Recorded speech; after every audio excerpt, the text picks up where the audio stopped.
Mas há um Deus nos céus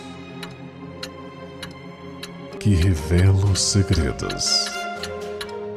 Ele revelou o que vai acontecer no fim dos dias.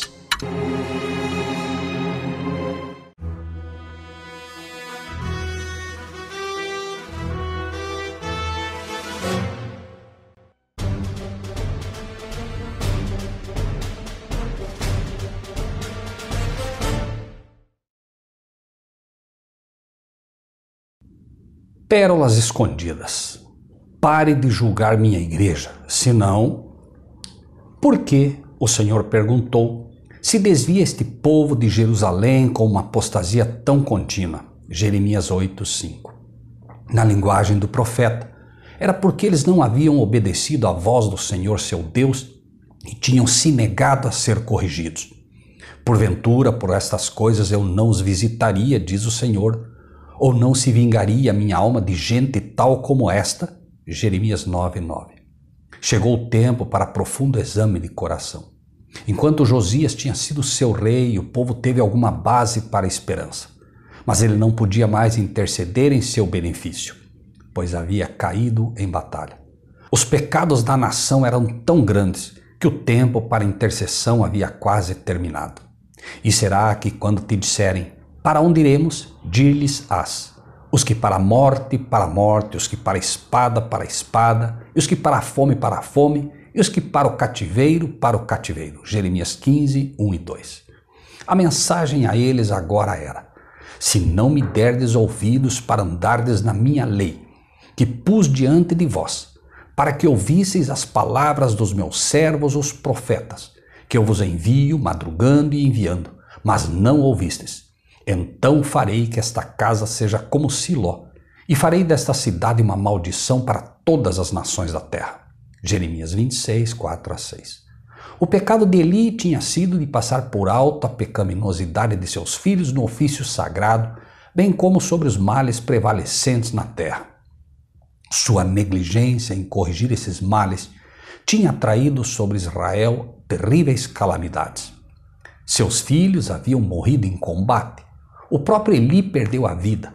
A arca de Deus tinha sido levada da terra de Israel e 30.000 do povo haviam sido mortos. Tudo porque permitiram que o pecado florescesse desembaraçada e livremente no meio do povo. Israel havia pensado em vão que, apesar de suas pecaminosas práticas, a presença da arca ia assegurar a vitória sobre os filisteus. De igual maneira, durante os dias de Jeremias, os habitantes de Judá eram inclinados a crer que uma estrita observância das cerimônias do templo divinamente apontadas iria preservá-los de uma justa punição por sua má conduta. Que lição esta a homens em posição de responsabilidade e liderança hoje nas igrejas de Deus. Que solene advertência quanto à necessidade de tratar-se fielmente com os erros que levam desonra à causa da verdade. Que ninguém que se declare depositário da lei de Deus lisonjeie-se a si mesmo com o pensamento de que a aparência externa que mostrarem para com os mandamentos de Deus os livrará da aplicação da justiça divina. Que ninguém se recuse a ser reprovado pela prática do mal, nem acuse os servos de Deus por serem zelosos em procurar limpar o campo das obras maléficas. Um Deus que odeia o pecado apela aos que se declaram guardadores de sua lei a se afastarem de toda iniquidade.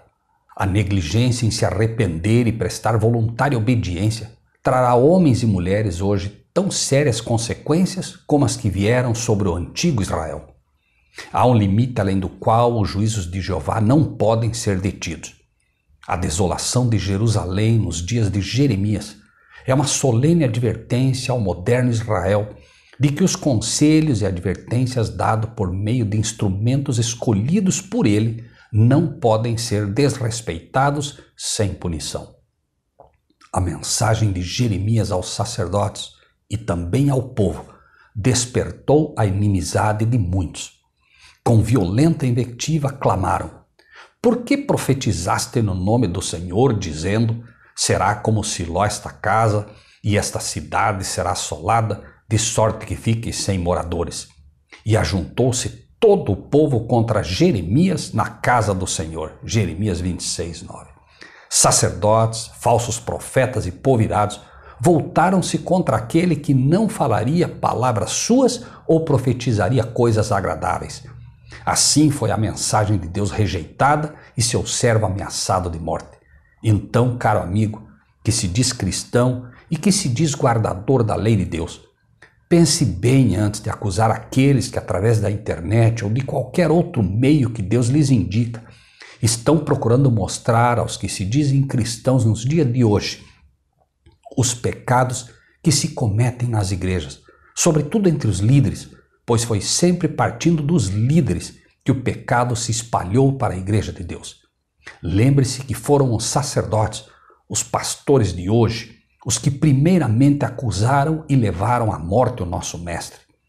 Lembre-se ainda que não há nada novo debaixo do sol e, portanto, não estranhe quando os falsos pastores de hoje mandam você ficar calado na igreja quando tenta mostrar ao povo os pecados deles ou da própria igreja e te manda ir para uma outra igreja se não está satisfeito. Pense nisso e que Deus seja contigo.